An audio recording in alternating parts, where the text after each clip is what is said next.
Wonderful. Okay, I'll go from the top. So thank you to Jane for that welcome, and it's a great pleasure to be here because I was able to join the first two sessions and I found it fascinating to listen to those colleagues and particularly to reflect on the things that they had talked about in relation to what I'm going to speak to you about today. I think that there are some fundamental differences between those two sessions and mine.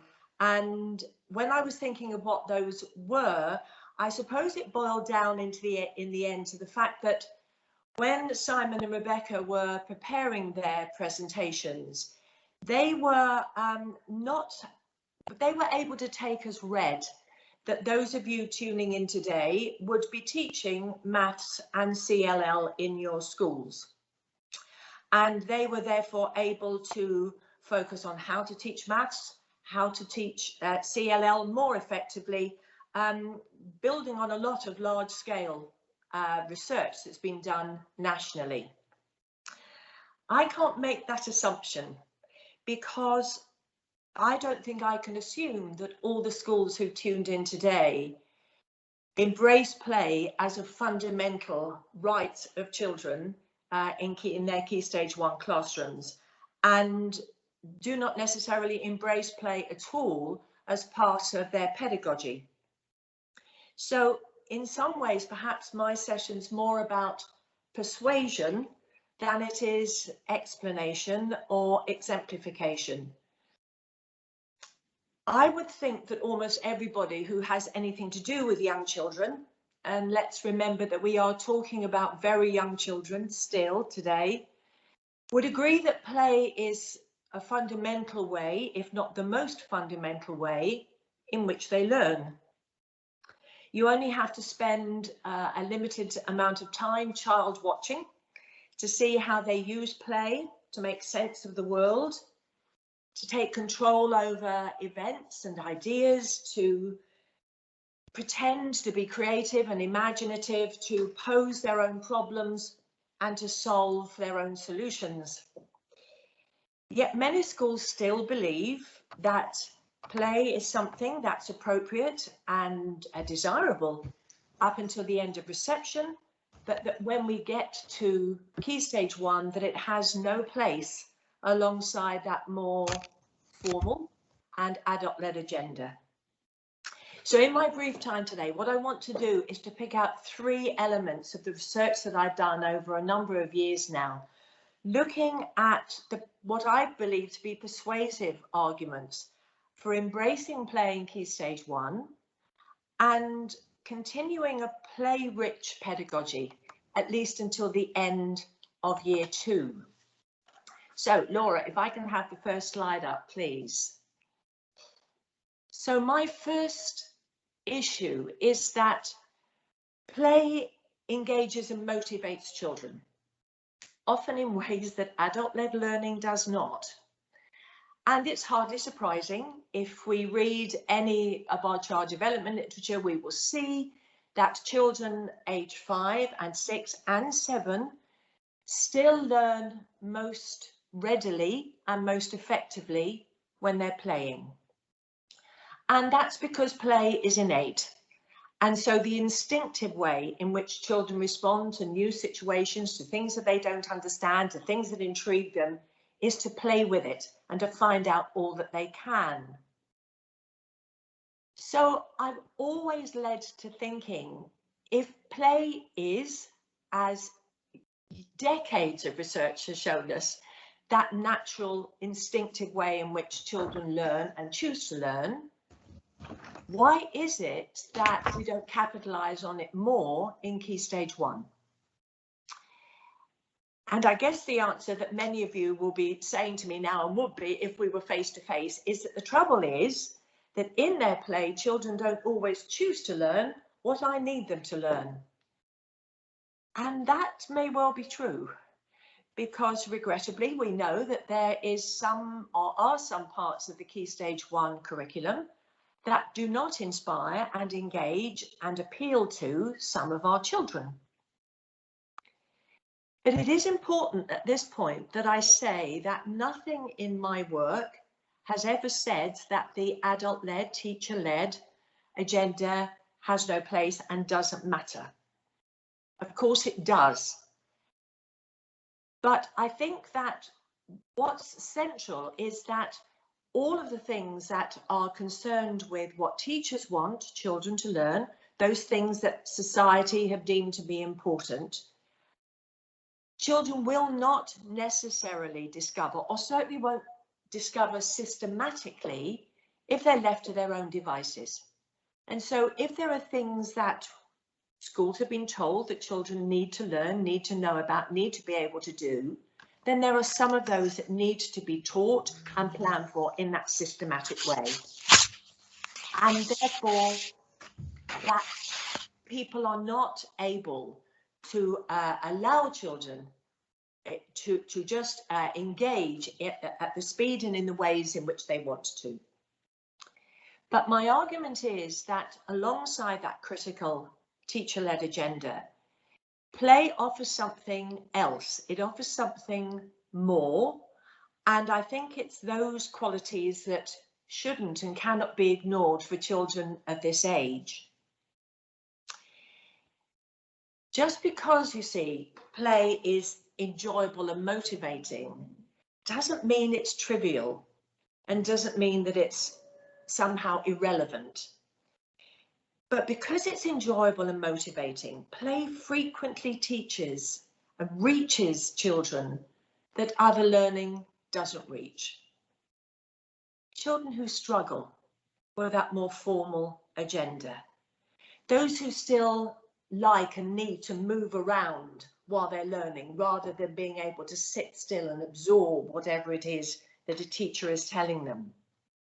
Those summer-born children who haven't had the same opportunities as some of their peers to be engaging in that active, interactive style of learning that the early years foundation stage encourages and indeed requires.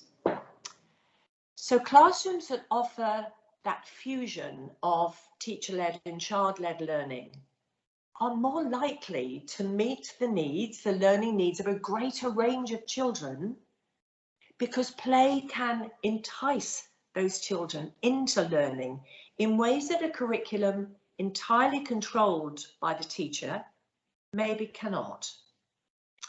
You see, all too often, some of the ways in which children in years 1 and year 2 learn most naturally and most effectively are being excluded in favour of teaching and learning over which adults rather than children have control.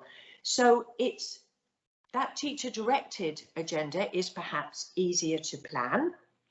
You can take the teacher objectives and look at them against schemes of work and programmes of study to ensure that what should be covered is being covered. It's easier to control. It lets teachers, it tells teachers what they must be taught, and therefore teachers can in their turn tell children what they should be learning. It's easier to monitor, perhaps, because if you have senior leaders who come from a Key Stage 2 background, they're not necessarily going to recognise the kind of learning that they see in an environment that embraces play. So they may not recognise where the maths is, or where the language is happening, or where the science is taking place.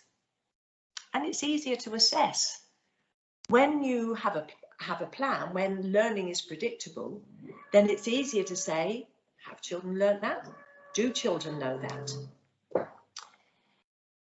And the trouble is, if that teacher-directed agenda is not your strength, where do you go in your learning day to boost your self-esteem? To be able to show what it is that you can do, and to get your teacher's attention for all the right reasons. So we know that confidence underpins much of learning success. And if a child has opportunities to become confident in one aspect of their learning day, or Perhaps it's through their play, through the dispositions and attitudes they have when they're at play that they don't necessarily show when they're listening to a teacher and trying to follow what it is that they want them to learn. Then they don't have the opportunity to become confident about one range of skills that they can then transfer to another, to the perhaps more challenging part of the day that they find difficult. And when we offer more children the opportunity to have somewhere in their learning day where they can show their greatest skills, their greatest strengths, then every child has the right to shine and thrive somewhere. And it's not just those who are sitting at the front of the carpet with their hands up, knowing the answers and being pretty confident that what they're going to say is right. So can we have that second slide, Laura, please? So my argument, I guess, is that teacher-directed learning, whilst it's necessary, whilst it's very important, isn't sufficient. Certainly not when children are of this age. It is through play that children have the chance not only to gain that confidence, to keep that feeling of, I'm good at something here, look at what I can do. But there are competencies that they learn, as well as attitudes, that they will not learn if their whole day is controlled or planned or organised by somebody else. So the first set of competencies are those life skills that are becoming increasingly important in the fast-paced, ever-shifting world in which they and we are living. These are the skills and the attitudes and the dispositions to be an effective lifelong learner that start to develop at home, if children are lucky, in good nurseries, in good reception classes, that sometimes stop abruptly when children move into Key Stage 1. Because the context in which they develop, in which those life skills really grow and thrive, are in play. And in a number of Key Stage 1 classes, play doesn't exist to the quality and the quantity that it needs to. You see, when children are engaged in high quality play, and it's important that I talk about high quality play, not piddling about, not wasting your time or filling in 10 minutes before lunch. High quality play means that children have the responsibility of leading their own learning. And so what they learn are skills such as setting their own goals, solving their own problems, utilising their initiative, having opportunities to negotiate, collaborate with their peers in ways that they choose rather than ways in which they're told to. And alongside that, they're developing dispositions, attitudes to learning and being a learner. Things like self-regulation rather than being regulated by someone else. Things like independence and perseverance and resilience. All the things that in fact are 21st century skills.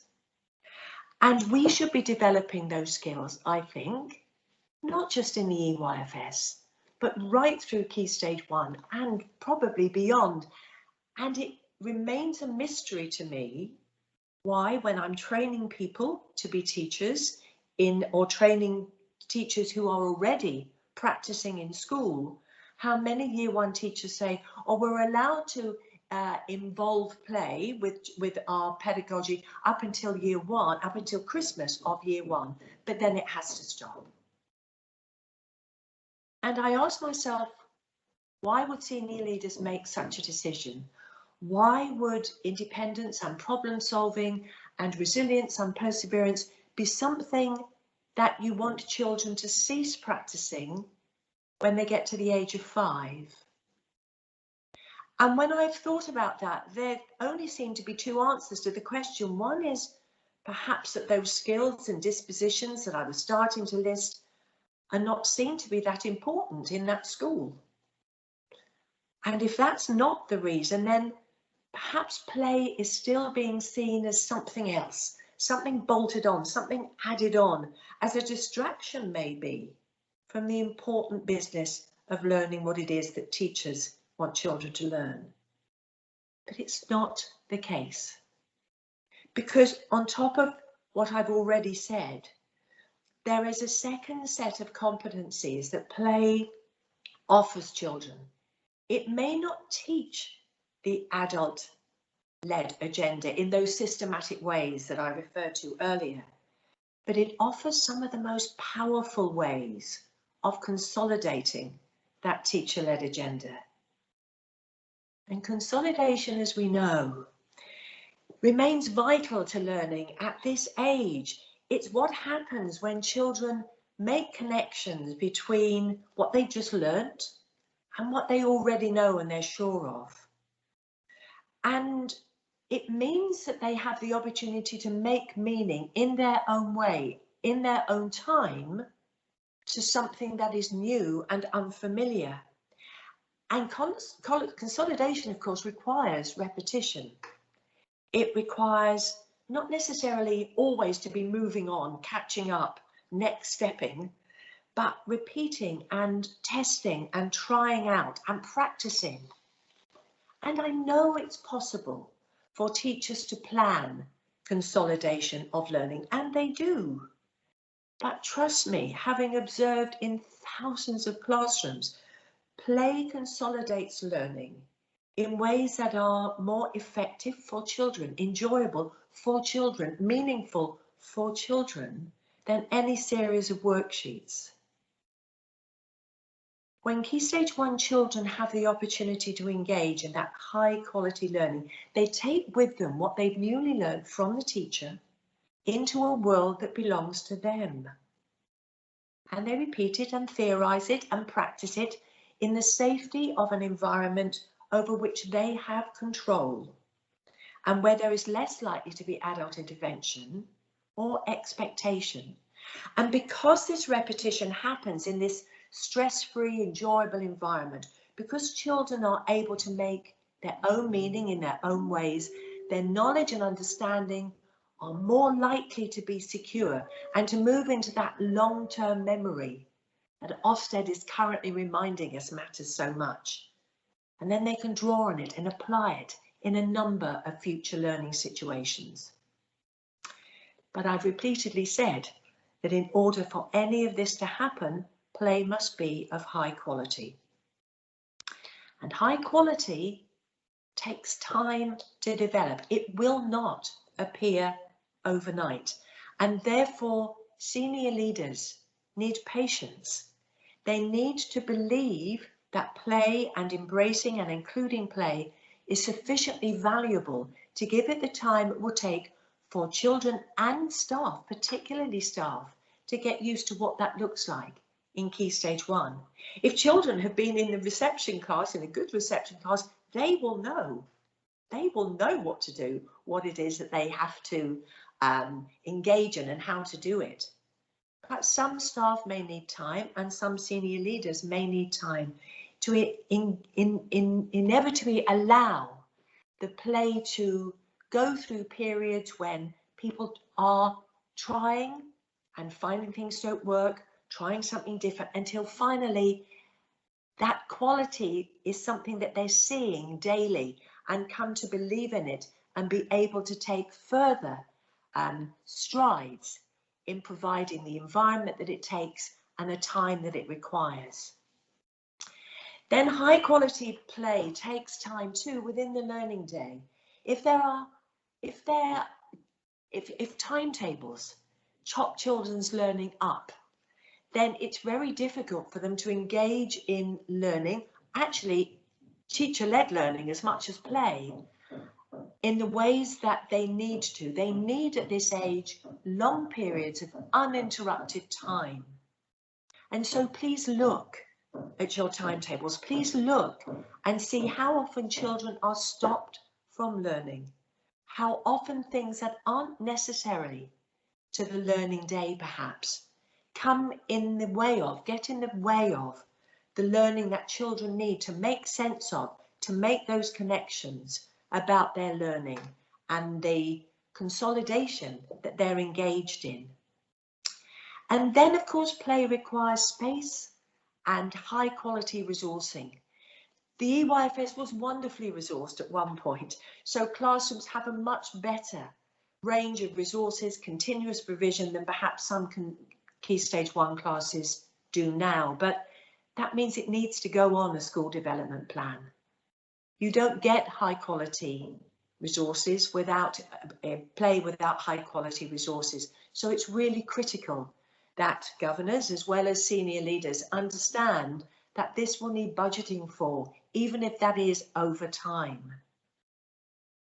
Then of course, you will not get high quality play without high caliber staff. And that's not just teachers who know about child development, teachers who understand the potential and the power of play. It means training teaching assistants too, to understand what it's like to support and engage with children in that more child-led agenda, when they're more used perhaps to being the adult who leads the learning. And finally, it will of course take the encouragement and support and commitment of senior leaders. There are so many teachers who tell me that there are barriers to developing play in the ways they want because senior leaders have concerns about play in the ways that I've been describing.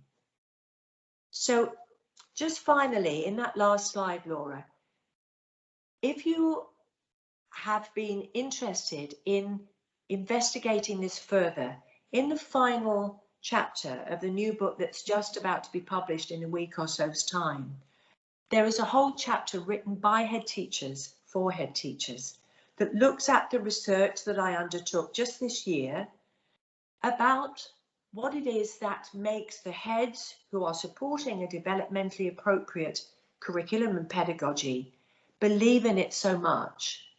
And I analysed all their responses under that list on the left about beliefs and knowledge and child development. We looked at progress standards and monitoring.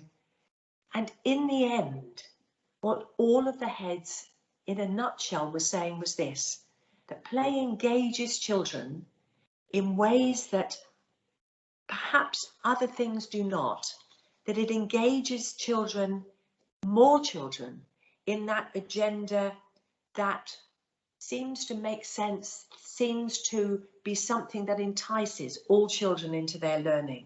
And because of that greater involvement, because of them trying harder and harder and finding it more meaningful, then children's well-being is addressed more.